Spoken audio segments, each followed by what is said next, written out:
வணக்கம் நண்பர்களே. நான் இன்னைக்கு திருநெல்வேலியில இருந்து கேரளாவில் இடுக்கி டிஸ்ட்ரிக்டில் இருக்கிற மூணாருக்கு என்னோடய பைக்கில் போன மலைப்பாதை பயணங்கள் பற்றி தான் பேச போகிறேன். மூணாரில் உள்ள இடங்கள் பற்றி யாருக்கெல்லாம் தெரிஞ்சுக்கணுமோ, யாரெல்லாம் இந்த மாதிரி இயற்கையான இடங்களுக்கு பைக்கில் போகணுன்னு பிளான் பண்ணியிருக்கீங்களோ, அவங்களாம் நம்ம சேனலை ஃபஸ்ட்டு சப்ஸ்கிரைப் பண்ணிவிட்டு கண்டிப்பாக வீடியோ ஃபுல்லாக பாருங்கள். சரி, வாங்க நம்ம பயணத்தை தொடரலாம். காலையில் 6 மணிக்கு நான் வீட்டில் இருந்து கிளம்பிட்டேன் நண்பர்களே. ரெட்டியார்பட்டி மலை வழியாக ஹைவே பிடிச்சி தேனி கிளம்பிட்டேன். இந்த ரெட்டியார்பட்டி மலை தான் ஜில்லா, சிங்கம் இன்னும் நிறையா படத்துலலாம் கூட வந்திருக்கு. நம்ம இன்றைக்கி மொத்தம் 330 கிலோமீட்டர் ட்ராவல் பண்ண போகிறோம். மூணாருக்கு போகிறதுக்கு மட்டும் 330 கிலோமீட்ரு. ஆனால் நம்ம அங்கே போயிட்டு இன்னும் நிறையா இடங்கள் போக வேண்டியது இருக்குது. திருநெல்வேலியிலேருந்து தொடங்கி திருநெல்வேலி, கோவில்பட்டி, விருதுநகர், திருமங்கலம் வழியாக கொஞ்சம் உள்ள வில்லேஜ் வழியாக கட்டாகி தேனி வந்துட்டேன் ஒரு வழியாக. இங்கேருந்து என்னோடய ஃப்ரெண்டை பிக்கப் பண்ணிவிட்டு நாங்கள் 2 பேரும் கிளம்பிட்டோம். உசிலம்பட்டி வழியாக போடிநாயக்கனூர் வந்தோம். போடிநாயக்கனூர்லேருந்து கரெக்டாக நம்ம அவுட்டருக்கு வந்ததுமே முந்தல்னு ஒரு இடத்துல செக் போஸ்ட் இருந்துச்சு. அங்கேருந்து மலைப்பாதை தொடங்குச்சு. அப்படியே கொஞ்சம் கொஞ்சமாக மேலே ஏற தொடங்கினோம்.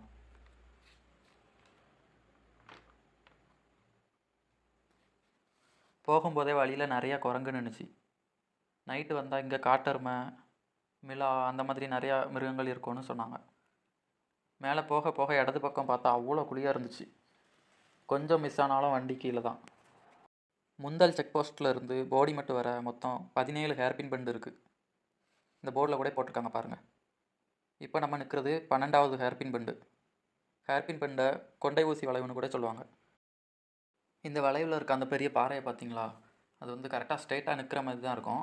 ஆனால் கரெக்டாக ஒரு வளைவோட ஒட்டில் விளிம்பில் நின்ன மாதிரி இருக்கும். கொஞ்சம் மிஸ் ஆனாலும் கீழே உள்ள சின்ன சின்ன கிராமங்களுக்கு போயிடும். அந்த அளவு அவ்வளோ உயரத்தில் நிற்குது இந்த ஒரு பாறை மட்டும் தனியாக.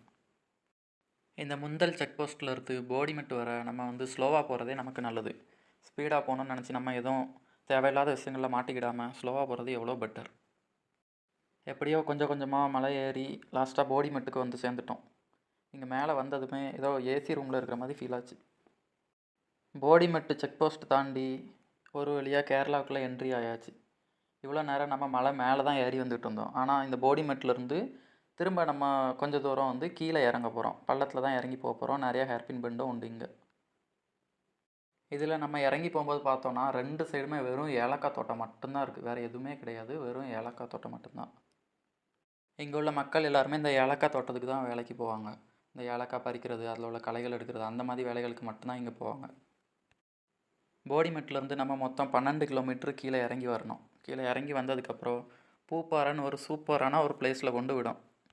நம்ம இவ்வளோ தூரம் ஏலக்காய் தோட்டம் அது இதுன்னு தான் பார்த்துட்டு இருந்தோம். அதெல்லாம் தாண்டி இப்போ இந்த பூப்பாறைங்கிற இடத்துல இருந்து தேயிலை தோட்டம் தான், ஃபுல்லாகவே தேயிலை தோட்டம் தான். டீ எஸ்டேட் இங்கேருந்து ஸ்டார்ட் ஆகும். இந்த பூப்பாறையில் உள்ள வியூ பாயிண்ட் எல்லாமே பார்க்குறதுக்கு அவ்வளோ அழகாக இருக்கும். டீ எஸ்டேட் தான் இங்கே, வேறு எதுவும் கிடையாது. இருந்தாலும் பார்க்குறதுக்கு அவ்வளோ அழகாக இருக்கும். இந்த பூப்பாறை ஜங்ஷனில் வந்து போடிமெட்லேருந்து வர்ற வண்டியும் கம்பமெட்லேருந்து வர்ற வண்டியும் ஜாயிண்ட் ஆகக்கூடிய ஒரு இடம் தான். அதாவது மூணாருக்கு போகக்கூடிய ரூட் இது.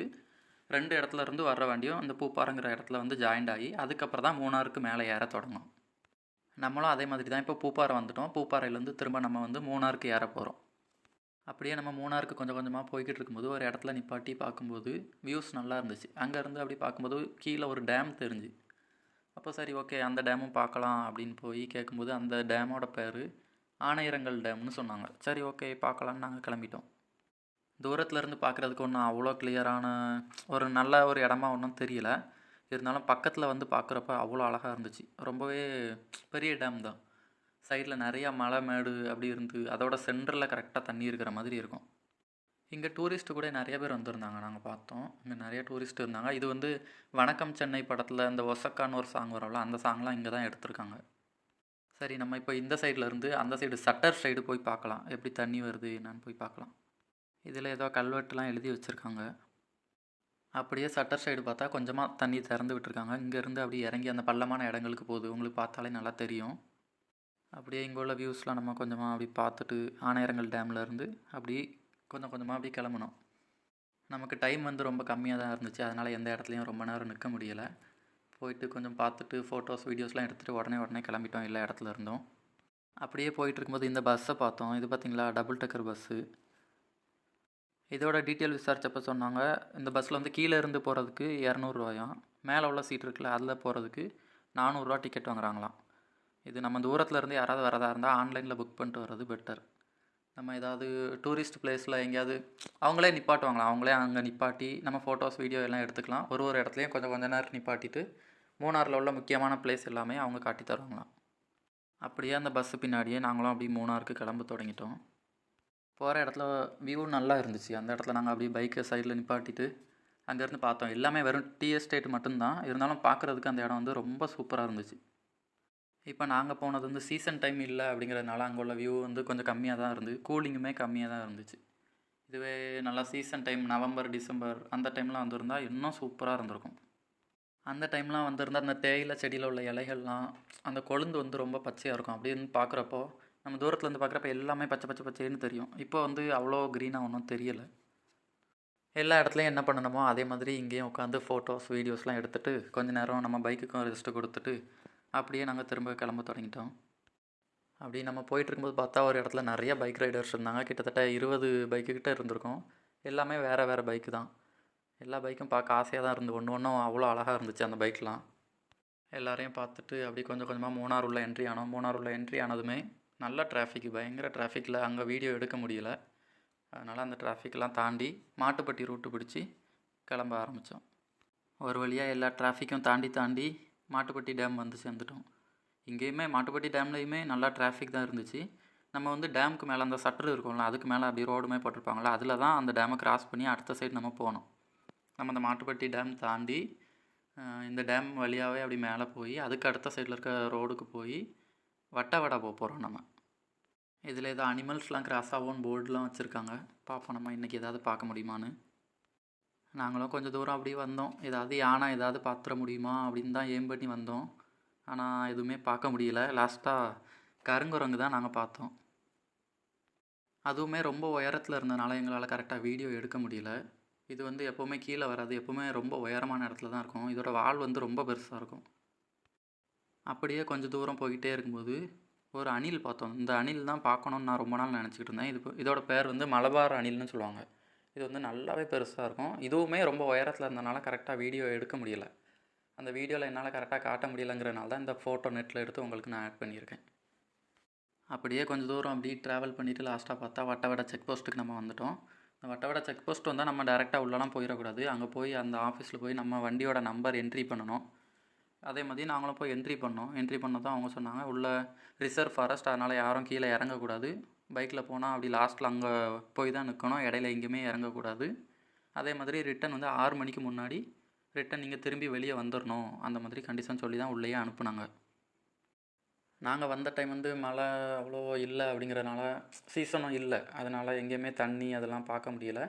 இருந்தாலும் கொஞ்சம் கொஞ்சம் தூரம் வந்ததுக்கப்புறம் பார்த்தா ஒரு சின்ன வாட்டர் ஃபால்ஸ் மாதிரி கொஞ்சம் இடங்கள் பார்த்தோம்.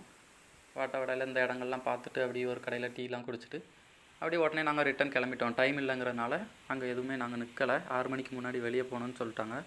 அதனால் நாங்கள் உடனே கிளம்பிட்டோம். இந்த வட்டவடைங்கிற பிளேஸ்க்குள்ளே செக் போஸ்ட்டுக்குள்ளே வந்து நம்ம நைட்டு காரு இல்லை ஏதாவது பெரிய வண்டியிலலாம் போனால் கன்ஃபார்ம் நம்ம யானை, அப்புறம் இந்த மிலாமான்னு சொல்லுவாங்களா, அது காட்டெருமை, இது எல்லாமே நம்ம கன்ஃபார்ம் பார்க்கலாம். நாங்கள் பைக்கில் போனனால எதுவுமே பார்க்க முடியாமல் அந்த கரெக்ட் டைமுக்கு வெளியே வர வேண்டியதாகிடுச்சு.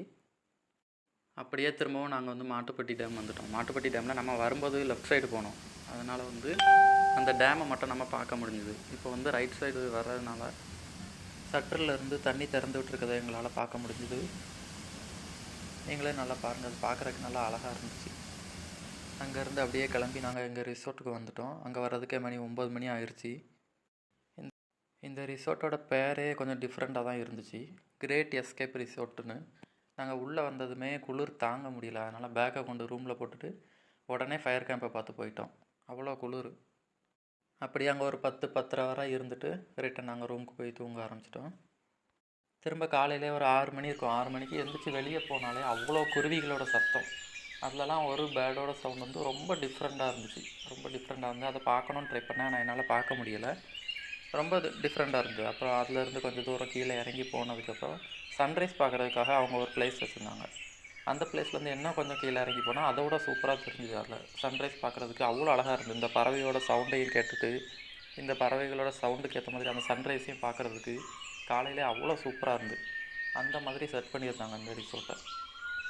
அப்படியே சன்ரைஸ்லாம் பார்த்துட்டு அங்கே கொஞ்சம் நேரம் விளையாடி ஃபன் பண்ணிவிட்டு அப்படியே அங்கேருந்து நாங்கள் வந்து கொஞ்சம் கிளம்புனோம். அங்கேருந்து திரும்ப ரிசோர்ட்டுக்கு வெளியே வந்து அங்கே கொஞ்சம் இடங்களை வந்து சுற்றி பார்க்கலான்ட்டு கிளம்புனோம். அங்கே கொஞ்சம் தூரம் காட்டுக்குள்ளோடி நடந்து போய் ஒரு 2 பெரிய பாறை மாதிரி இருந்தது. அது பக்கத்துலேருந்து கொஞ்சம் வியூஸ் பார்த்தோம். அங்கேருந்து பார்க்குறதுக்கு கொஞ்சம் நல்லா இருந்தது. ஆனால் வெயில் அதிகமானதுனால நாங்கள் உடனே இறங்கிட்டோம். திரும்பவும் நாங்கள் இந்த ரிசோர்ட்டுக்கே வந்துட்டோம். இந்த ரிசோர்ட்டில் வந்து எனக்கு ரொம்ப பிடிச்ச ஒரு விஷயம் என்னென்னா இந்த டிராயிங் தான். அவ்வளோ அழகாக ட்ரா பண்ணியிருந்தாங்க. பார்க்குறதுக்கே ரொம்ப அருமையாக இருந்துச்சு. அப்படியே ரூம் போயிட்டு குளிச்சுட்டு ஃப்ரெஷ் ஆகிட்டு சாப்பிடலான்னு கிளம்புனோம். உள்ளே போனால் இட்லி, பூரி, வடைன்னு எல்லாமே இருந்துச்சு. ஆனால் எனக்கு பூரி பிடிக்குங்கிறனால நான் வந்து பூரி சாப்பிட்டேன். சாப்பிட்டு முடிச்சதும் நாங்கள் எங்கள் ஊருக்கு கிளம்ப தொடங்கினோம். அப்போது மூணாறுலேருந்து நாங்கள் கீழே இறங்குறோம். கீழே இறங்கி ரிட்டன் பூப்பாறை வந்துட்டு அங்கே நம்ம தம்பி ஒரு பையன் உண்டு, அவனை பிக்கப் பண்ணிவிட்டு அங்கேருந்து ஒரே ஒரு இடம், லாஸ்ட்டாக ஒரு இடம் பார்க்கலான்னு போனோம். அந்த இடத்தோட பேர் என்னென்னா சொர்க்கமேடு. அந்த இடம் வந்து எப்படி இருக்குன்னா, ரோடு கொஞ்சம் மோசமாக இருந்தாலும் அந்த மலைக்கு மேலே ஏறிட்டா பார்க்குறதுக்கு அந்த வியூஸ் எல்லாமே அவ்வளோ அழகாக இருக்கும். நம்ம நடுஸில் உள்ள ஒரு மலையில் இருக்கிற மாதிரியும் சுற்றி நிறையா மலைகள் தெரிகிற மாதிரியும் இருக்கும். அந்த மலையோட உச்சியில் ஒரே ஒரு சிலுவை மட்டும் இருக்கும். அதெல்லாம் பார்த்துட்டு அப்படியே திரும்ப கீழே இறங்கி வந்து எங்கள் ஊருக்கு கிளம்ப தொடங்கிட்டோம். இந்த பயணம் உங்களுக்கு பிடிச்சிருந்தா லைக் அண்ட் சப்ஸ்கிரைப் பண்ணுங்கள். என்ன மாதிரி யாரும் பைக்கில் மூணார் வரணும்னு பிளான் பண்ணி ஏதாவது டவுட் இருந்தால் கமெண்ட்டில் பண்ணுங்கள், நான் கண்டிப்பாக ரீப்ளை பண்ணுறேன். அடுத்ததாக நாங்கள் வந்து கொழுகுமலைக்கு ட்ரிப்பு போகலான்னு பிளான் பண்ணியிருக்கோம். ஸோ நம்ம அந்த வீடியோவில் சந்திக்கலாம். இந்த வீடியோ பிடிச்சிருந்தா என்னோடய சேனலை சப்ஸ்கிரைப் பண்ணிவிட்டு நீங்களும் என் கூட ட்ராவல் பண்ணுங்கள் நண்பர்களே. நன்றி.